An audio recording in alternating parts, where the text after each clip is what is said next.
Lahat tayo ay nagdadala ng mga pasanin na kadalasang nag-iiwan sa atin ng pagod at pagod. Kung wala itong kinalaman sa ating mga relasyon o mga anak, haharapin nito ang trabaho, at kung wala itong kinalaman sa trabaho, maaaring ito ay tungkol sa ating pananalapi o maging sa ating paglalakad kasama ang Diyos. Nakikita mo, ang mga problema ay laging nakakahanap ng paraan ng paglusot sa ating buhay, kahit bilang mga mananampalataya. Ito ang dahilan kung bakit kailangan nating matutunan kung paano pangasiwaan ang mga ganitong panahon ng ating buhay. Kapag ang bigat ng mga alalahanin ng mundong ito ay pakiramdam na napakabigat para dalhin, ano ang gagawin mo? Sa video na ito, ibabahagi ko kung paano iniligtas ng Diyos ang kanyang mga anak mula sa napakahirap na sitwasyon, at gagawin niya rin ito para sa iyo. Makakahanap ka rin ng pampatibay loob na tumingala sa Diyos kapag nalulungkot ka. Siguraduhing manood ka hanggang sa huli, dahil ako ay magdarasal na kasama mo sandali. Bago tayo magpatuloy, pakitiyak na nakasubscribe ka sa channel na ito. Ang mga nakakainis na sitwasyon ay bahagi ng mahihirap na panahon sa buhay. Ang gayong mga araw ay maaaring maglagay sa iyo sa ilalim ng maraming presyon. Maaari ka nilang iwanan na nalulumbay o kahit na heartbroken. Ito ay maaaring resulta ng magkakaibang hindi kasiyasyang pangyayari sa iyong buhay. Maaaring nawalan ka ng mahal sa buhay o nagkaroon ng matinding salungatan sa isang kaibigan o miyembro ng pamilya. Maaaring ito ay isang nakaka-stress na kapaligiran sa trabaho, nakikipag-juggling ng maraming trabaho, mga problema sa pananalapi, o mga alalahanin sa kalusugan. Ang lahat ng ito ay maaaring nakawin ang iyong kagalakan, ngunit kailangan kong malaman mo na naiintindihan ng Diyos ang iyong nararamdaman. Nakikita niya kung gaano mo sinisikap na panatilihin ang isang bubong sa iyong ulo, hawakan ang mga batang iyon bilang isang solong magulang, at ang iyong pagkahapo. Nakikita niya kung gaano ka pagod at pagod. Nakikita niya kung gaano mo kapagod ang pagtitiis sa nakalalasong pag-aasawa o pag-aalaga sa isang mahal sa buhay na may sakit, at higit sa lahat, naririnig ka niya kapag umiiyak ka na humihingi ng tulong.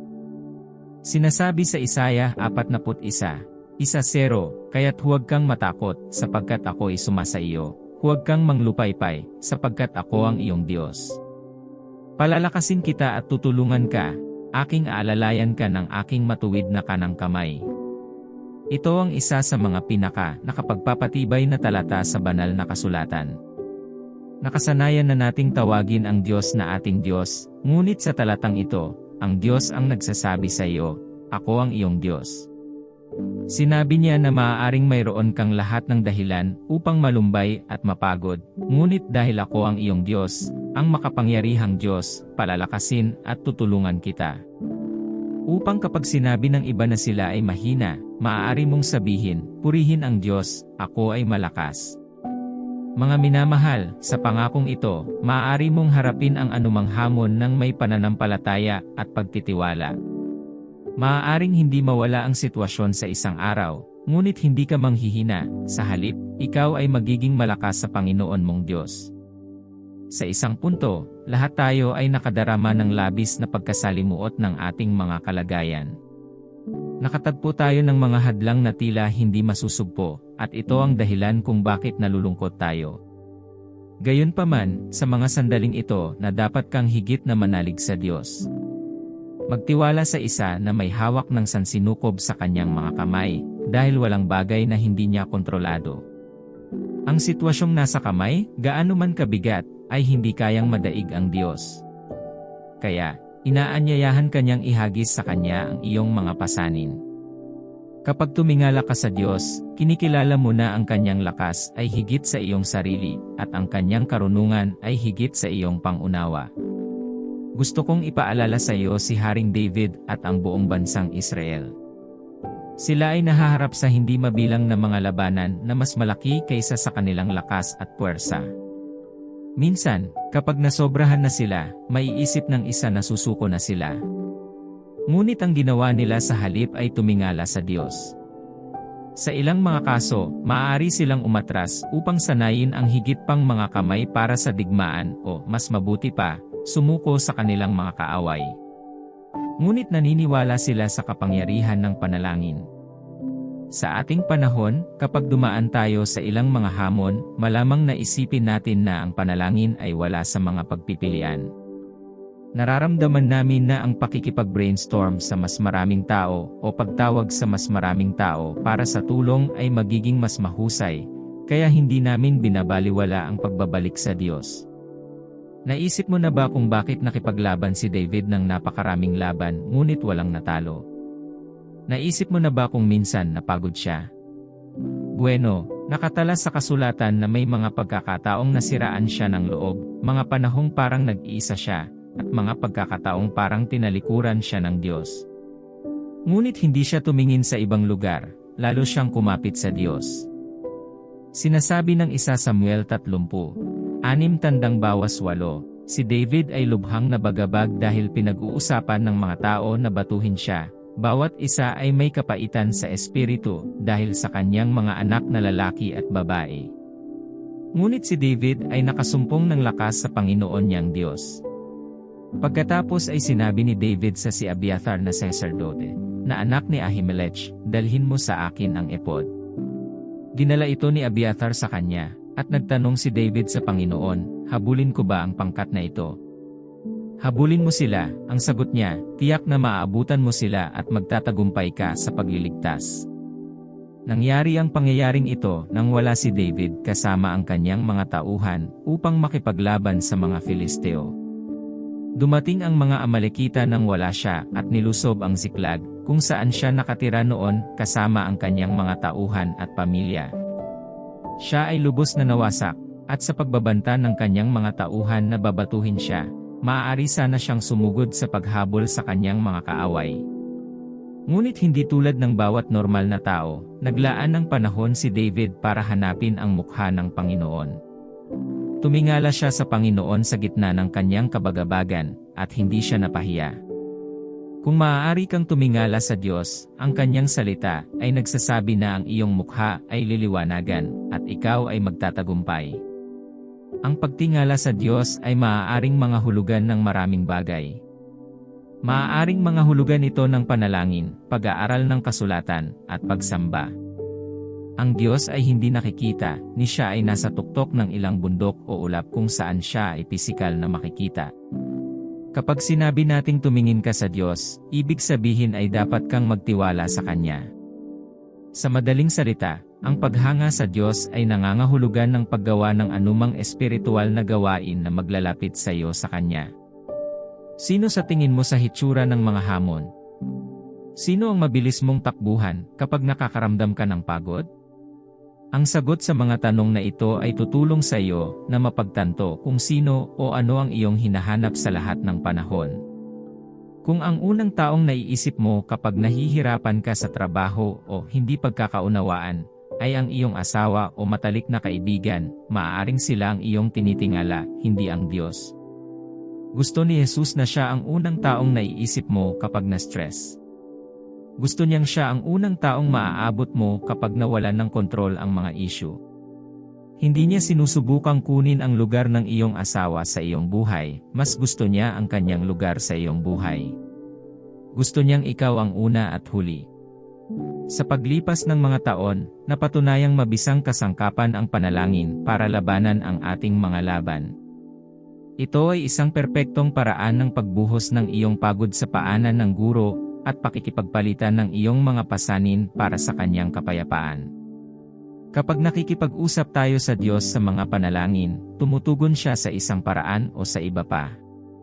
Kapag kailangan niyang magsalita, nagsasalita siya pabalik, ngunit kapag kailangan niyang kumilos, kumikilos siya pabor sa amin. Sa kontekstong ito, ang panalangin ay isa sa mga paraan kung saan maaari kang tumingin sa Diyos kapag nakaramdam ka ng pagod. Ngunit kailangan mong maniwala sa Diyos bago mo maisip ang panalangin. Kailangan mo ring pumunta sa isang lugar kung saan naniniwala ka sa mga panalangin dahil posible na maniwala sa Diyos ngunit hindi naniniwala sa panalangin. Ito ang kaso ng maraming mananampalataya ngayon.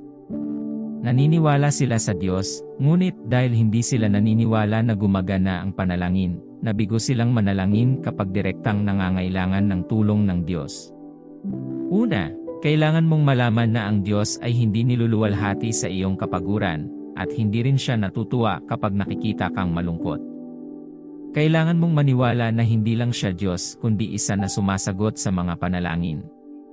Siya ang tanging Diyos na ang mga tagasunod ay pinahihintulutan na tawaging Ama. Siya ay hindi lamang iyong Diyos, minamahal, siya ang iyong Ama, at siya ay interesado sa iyong kapakanan. Sa ganitong pag-unawa, dapat kang maging matapang na lumapit sa Kanya sa tuwing nagkakamali. Dapat ay malaya kang iangat ang iyong mga mata sa mga panalangin. Sabihin mo sa Kanya ang nararamdaman mo. Sabihin sa Kanya kung gaano kapagod at kung gaano ka nalilito. Ang ganitong uri ng panalangin ay maaaring nasa iyong prayer closet kung mayroon ka, at maaari rin itong mangyari kahit saan mo mahanap ang iyong sarili. Kung ang nagpapahirap sa iyo ay trabaho, hindi mo na kailangang umuwi at lumuhod bago kausapin ang Diyos tungkol dito. Doon mismo sa iyong lugar ng trabaho, maaari mo siyang kausapin sa iyong puso tulad ng pakikipag-usap mo sa isang kaibigan at naniniwalang naririnig ka niya. Sabihin sa Kanya kung bakit hindi komportable ang iyong kapaligiran sa trabaho at magtiwala sa Kanya na ayusin ito. Sabihin sa Kanya ang tungkol sa lahat ng kasunod na mga krisis sa iyong tahanan na malapit nang magwasak sa iyong pamilya at magtiwala sa Kanya na ayusin ang mga bagay. Sabihin sa Kanya ang tungkol sa krisis sa pananalapi na iyon at magtiwala sa Kanya na gumawa ng probisyon mula sa bibig ng isda. Si Propeta Elias ay isang tao sa banal na kasulatan na kilala sa panalangin. Nang siya ay tumatakas mula kay Jezebel, dumating siya sa isang punto kung saan siya ay nagutom, napagod. Hayaan mong tanungin kita, sa tingin mo paano siya nanalangin sa Diyos sa ilang kung saan wala siyang aparador at walang oras para lumuhod? Ito ang pinag-uusapan natin. Napagtanto na ang Diyos ay napakalapit sa iyo, mas malapit pa kaysa sa mga damit na iyong isinuot. Kung mayroon kang ganitong pangunawa, magkakaroon ka ng kausap sa lahat ng oras. Isa pa, ang panalangin din ang tanging paraan para makuha mo ang Diyos na ipaglaban ka. Ito ang tanging paraan para maimbitahan mo ang Diyos sa iyong mga kalagayan at mabigyan siya ng ganap na kontrol. Ito ay kung paano nakuha ni Elias ang Diyos na maglaan para sa kanya sa buong panahon ng kanyang pagtatago kay Jezebel. Ganito rin alam ni David kung ano ang gagawin upang mabawi ang lahat ng kinuha sa kanya ng mga Amalekita. Malalaman mo rin kung ano ang gagawin sa iyong kasalukuyang sitwasyon kung magtatanong ka sa Panginoon sa pamamagitan ng panalangin. Huwag masyadong magpalamon sa iyong sitwasyon na nakalimutan mong kausapin ang Diyos tungkol dito. Sinasabi sa Isayas 43:2, kapag ikaw ay dumaan sa tubig, ako ay sa iyo. At kapag ikaw ay dumaan sa mga ilog, hindi ka nila lilipasan. Kapag ikaw ay lumakad sa apoy, hindi ka masusunog, ang apoy hindi ka sunugin. Sa mga panahon ng kawalang katiyakan, tila nalilimutan natin ang mga pangako ng Diyos, at ang kanyang presensya ay tila hindi sigurado. Ito ang punto kung saan nagsisimula tayong mawala ang ating pananampalataya sa Diyos kung hindi natin gagawin ang lahat ng kinakailangan upang manatili sa Diyos.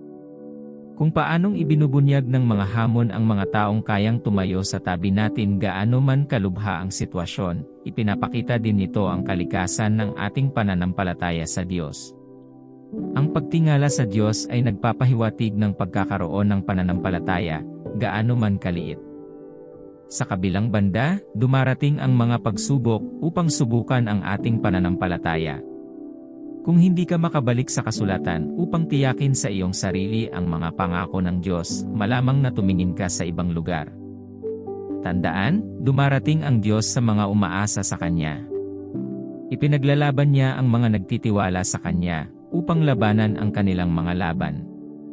Ang pagtingin sa ibang lugar ay isang senyales na hindi ka nagtitiwala sa Diyos upang hayaan siyang mahawakan ang iyong mga takot. Isa sa pinakadakilang sandata laban sa pagkapagod ay ang salita ng Diyos.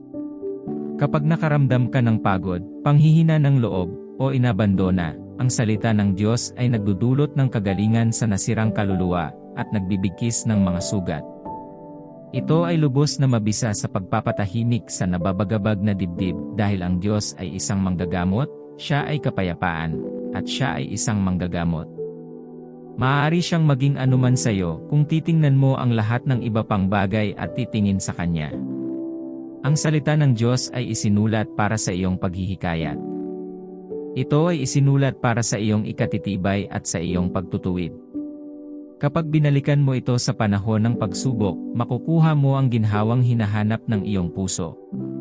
Ipapaalala nito sa iyo ang katapatan ng Diyos sa mga lalaking nagmahal sa Kanya noon. Ang mga tagumpay na ibinigay niya sa mga tao ng Israel ay nagsilbing paalala ng Kanyang kakayahan sa tuwing sila ay nahaharap sa mga bagong hamon. Sa parehong paraan, kung maaari mong alisin ang iyong mga mata sa kung ano ang bumabagabag sa iyo at subukang tingnan ang pag-ibig, biyaya, at katapatan ng Diyos, maging sa iyo o sa mga patriarch sa Biblia, ang iyong espiritu ay magiging magaan. Ito ang ibig sabihin ng pagtingala sa Diyos. Ang banal na kasulatan ay may mga hindi kapanipaniwalang paraan ng pagpupuno sa mananampalataya ng pananampalataya, at kung kailangan nating malampasan ang bawat hamon na nagpapabigat sa atin o nagbabanta sa ating buhay, dapat tayong maging handa na magkaroon ng pananampalataya sa Diyos. Ang dahilan kung bakit nagtatagal ang sitwasyon, ay maaaring hindi natagpuan ng Diyos ang pananampalataya sa iyong puso. Mahal ka niya, gusto niyang puntahan ka, at gusto niyang makita kang mamuhay ng mas mahusay kaysa sa naranasan mo bago ang mga pag-urong. Ngunit siya ay isang makatarungang Diyos, at kung hindi siya nakatagpo ng pananampalataya sa iyo, magiging hindi makatarungan kung salungatin niya ang Kanyang salita na nagsasabing, ang sinumang lumalapit sa Diyos ay dapat munang maniwala na siya nga at siya ang tagapagbigay ng gantimpala sa mga masigasig na hanapin siya. Maaari ko bang tanungin, minamahal, ano ang hinahanap mo sa mga panahong ito ng desperasyon? Ano ang hinahanap ng iyong puso? Ito ba ay kaginhawaan? Provision ba ito? Lakas ba? Ang lahat ng ito ay matatagpuan sa Diyos kung maaari mo lamang siyang titingnan. Sa isang sandali, tingnan ang Diyos bilang isa na may lahat ng mga solusyon sa iyong mga problema at lahat ng mga sagot sa mga tanong ng iyong puso. Hayaan ang iyong puso na hanapin siya sa bawat tuyong at pagod na lupain na maaaring napuntahan mo. Makinig, kailangan mong tandaan na ang Diyos ay hindi lamang isang malayong Diyos. Siya ang iyong mapagmahal na Ama na lubos na nagmamalasakit sa iyo. Ang iyong mga panalangin ay hindi nahuhulog sa bingi, at ang iyong mga luha ay hindi napapansin. Kapag tumingala ka sa Diyos, binubuksan mo ang iyong puso sa Kanyang kaaliwan, patnubay, at kapayapaan, na higit sa lahat ng pangunawa. Kapag nakaramdam ka ng labis na pasanin, magpahinga, manalangin, magnilay, at tumingala sa Diyos. Hayaang punuin ng Kanyang presensya ang iyong kaluluwa, at bigyan ka ng lakas upang magtiyaga. Huwag kalimutan na ang pananampalataya ang iyong lifeline, at kasama ang Diyos sa iyong tabi, walang bagay na hindi mo madadaig. Ngayon, humingi tayo ng tulong sa Diyos sa mga panalangin. Makapangyarihang Ama, dinadakila namin ang iyong pangalan sa lahat ng iba pang pangalan. Ngayon, kami ay nakaharap sa iyo tulad ng aming pagod sa lahat ng nangyayari sa aming buhay at sa paligid. Napagtanto namin na ang bawat iba pang mapagkukunan ng tulong sa labas mo ay pansamantala at hindi sigurado, at kinikilala namin na ikaw lamang ang makakatulong sa amin mula sa aming mga problema. Kami ay lumalapit ng buong tapang sa harap ng iyong trono ng biyaya, nagtitiwala na tumanggap ng awa at biyaya dahil ito ang oras ng aming pangangailangan. Hinihiling namin na tingnan mo kami ng may awa at huwag mo kaming palayasin sa iyong presensya. Humihingi kami ng kapatawaran para sa aming mga panahon ng kamangmangan noong humingi kami ng tulong sa lahat at sa lahat maliban sa iyo. Ngayon, dumarating kami ayon sa tagubilin ng ating Panginoon at tagapagligtas na si Jesucristo, at itinatapon namin ang lahat ng pasanin sa iyong paanan. Ibinibigay natin ang bawat hindi kinakailangang bigat na ibinibigay natin sa ating sarili sa pamamagitan ng pag-aalala. Hinihiling namin na ang aming mga kaluluwa, espiritu, at katawan ay gawing liwanag sa pangalan ni Jesus. Tayo ang mga pagod, at tayo ay dumating sa pinagmumulan ng lakas. Hinihiling namin na i-renew mo ang aming lakas, at i-refresh ang aming mga kaluluwa sa iyo. Pagod na tayong lumaban sa sarili nating laban. Dumating kami sa katapusan ng ating sarili, at hinihiling na ikaw ay pumalit sa pangalan ni Jesus. Para sa marami na kulang sa karunungan kung paano haharapin ang mga pakikibaka sa kanilang buhay, hinihiling namin na bigyan mo sila ng espiritu ng banal na karunungan ayon sa iyong salita sa Jeremias 33:3 na nagsasabing, "Tumawag ka sa akin, at sasagutin kita. At sasabihin sa iyo ang mga dakila at hindi masaliksik na bagay na hindi mo nalalaman." Hinihiling namin sa iyo na tulungan silang malaman kung ano ang gagawin sa bawat sitwasyon. Bigyan mo kami ng kapayapaan at katatagan, at tulungan ang aming mga puso na matahimik habang nagtitiwala sa iyo para sa tagumpay sa bawat pangyayari na mas malaki kaysa sa amin sa pangalan ni Jesus. Humihingi kami ng biyaya na magtiwala sa iyo kahit na tila hindi ito isang matalinong bagay na gawin. Tulungan kaming maging mabilis na magsalita sa iyo tungkol sa aming mga pakikibaka. Habang nagsasalita tayo ngayon, hinihiling namin na ang pananampalataya ay magsimulang bumangon sa ating mga puso sa pangalan ni Jesus. Inaanyayahan ka naming ipaglaban kami. Hakbang sa bawat digmaan na isinagawa ng kaaway laban sa ating mga kaluluwa, at bigyan tayo ng kabuuang tagumpay. May mga kaharian na hindi namin maaabot, at nagtitiwala kaming ipagtanggol mo kami sa lahat ng mga kaharian. Kaya hinihiling namin na labanan mo ang parehong nakikita at hindi nakikitang mga laban para sa amin. Sa ating kalusugang pangkaisipan, humihiling tayo ng ganap na pagpapalaya. Nagdarasal tayo para sa kapayapaan, pagkakaisa, at pagmamahalan sa ating mga relasyon at pamilya. Kami ay nagsasalita ng kasaganaan sa aming mga pananalapi sa pangalan ni Jesus. Haring Jesus, ikaw ang dakilang manggagamot. Pagalingin mo kami mula sa bawat anyo ng depresyon, pagkasira, at sakit. Bigyan mo kami ng panloob na lakas na kinakailangan upang patuloy na itulak sa buhay. Higit sa lahat, hinihiling namin na tulungan mo kaming mabuhay, kumilos, at gawin ang lahat sa iyo. Tinatanggap namin ang lahat ng ito nang may pananampalataya sa pangalan ni Jesus. Amen. Kung nasiyahan ka sa panonood ng video na ito, pindutin ang like button at ibahagi ang video. Huwag kalimutang mag-subscribe sa channel dahil hinihikayat tayo nitong gumawa ng higit pa.